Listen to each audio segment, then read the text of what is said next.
In this example problem, I'll go over how to calculate the federal income tax withholding, the withholding tax, using both methods, the wage bracket method and the percentage method. And I'll do it for both the pre-2020 Form W-4 and the current 2020 Form W-4. So let's get to the first sample problem.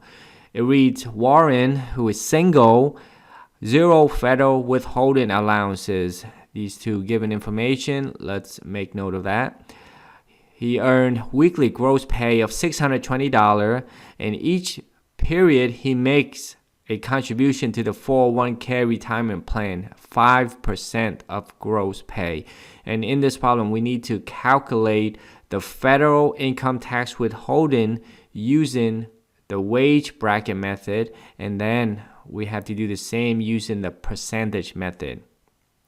So let's lay out the information. First, his weekly gross pay is given $620.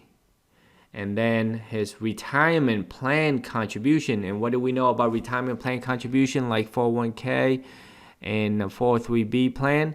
These are not subject to federal income tax. So it would be deducted from taxable pay. Here's $620 times 5%. So we know $31 of the $620 is not subject to taxable income. And that's why the $620 minus $31 is $589. This is the taxable income that is subject to federal income tax withholding. It's subject to federal income tax withholding, and we will look up the tax for this using the wage bracket method. All right, $589. Keep that in mind, and let's go to Appendix A. And note that this is pre-2020 Form W-4. In your textbook, Appendix A, look for the wage bracket method and Form W-4 from 2019 or earlier, because that's what is needed for the sample problem. It says pre-2020, which is 2019 and earlier.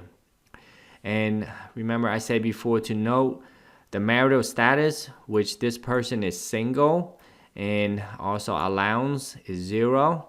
And what is the taxable pay? It's $589. So let's look for $589 under the wage amount columns. We look for the range, okay?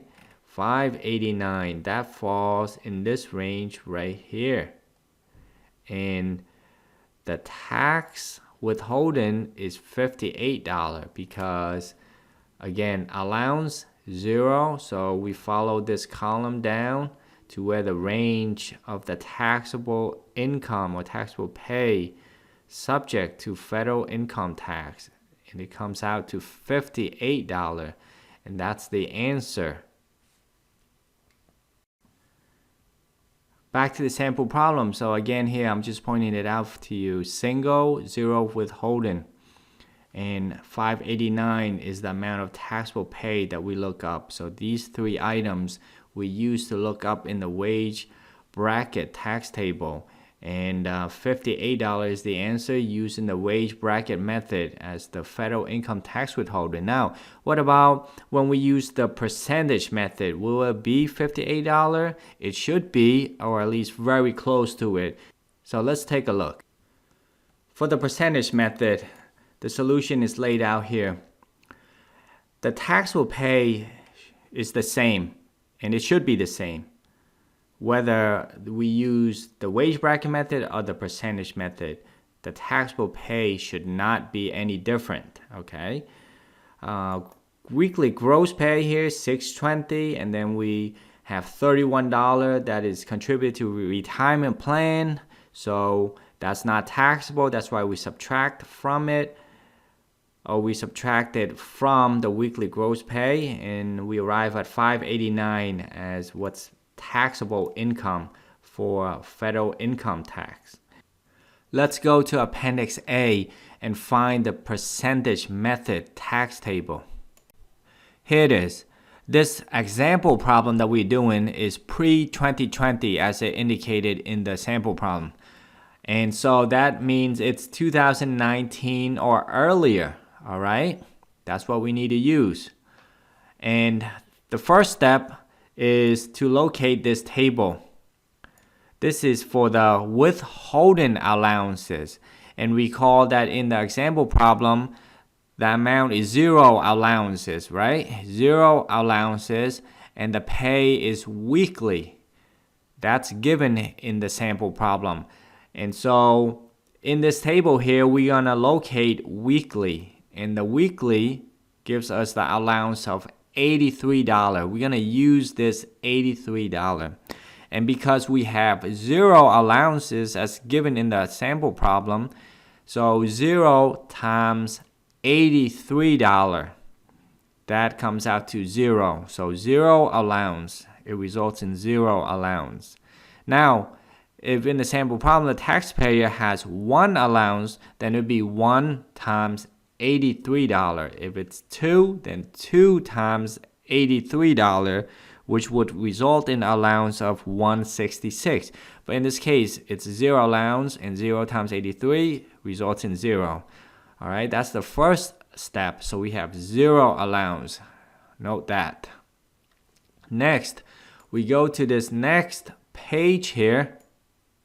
And again, this table is for 2019 or earlier because our sample problem indicates it's pre-2020. So we use this table on the page here, and we're going to locate weekly, okay? Make sure it's weekly pay period as given in the sample problem. And the taxpayer is single, so we're going to utilize this section here. And we're going to locate 589 where it falls in the range of the wage from 263 to 845. Our taxable pay is 589, all right? So it falls in this range, and so we're going to use this line of information. So keep note 19, 12%, and 263. What are we going to do with these numbers? We are going to take 589, that is our taxable pay, and we're going to subtract 0, our allowance. Where did that 0 come from? In this page, remember here, we take 83 times 0 allowance, which results in 0. So that's where the 0 comes from. So 589 minus 0 allowance, and then minus 263 right here, because it says of the amount that the wage exceeds. So exceeds 263, and that's why we take, again, 589 minus our allowances.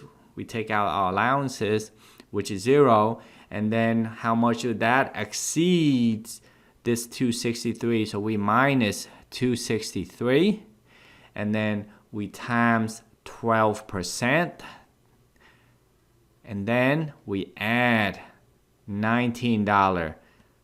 It says the tentative amount to withhold is $19, so we add $19.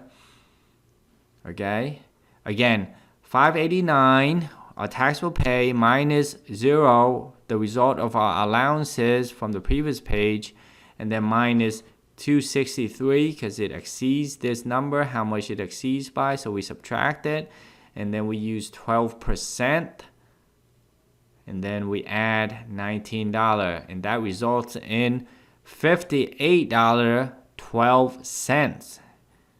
This is the percentage method. $58.12 is the result, and that amount is pretty close to the $58 that we got from doing the wage bracket method. So $58 $58.12. It's pretty darn close, right? Now, this sample problem is pre-2020. We will have another video where we'll do the 2020. As indicated here, this is pre-2020. We'll do the 2021. All right. This is when we need to process Form W-4 that's pre-2020. But when we do the Form W-4 that is 2020 and forward, it will be slightly different.